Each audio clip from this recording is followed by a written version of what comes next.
Richter స్కేలుపై భూకంప తీవ్రత 4.5గా నమోదైంది.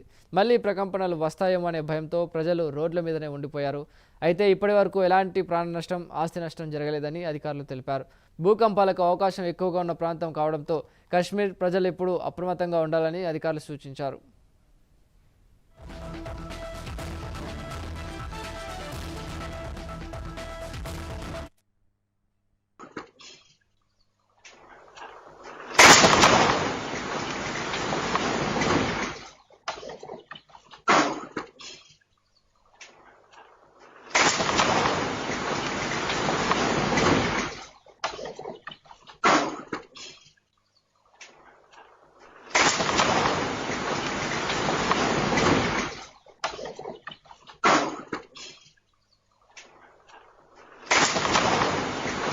రెక్టర్ స్కేలుపై భూకంప తీవ్రత 4.5గా నమోదైంది.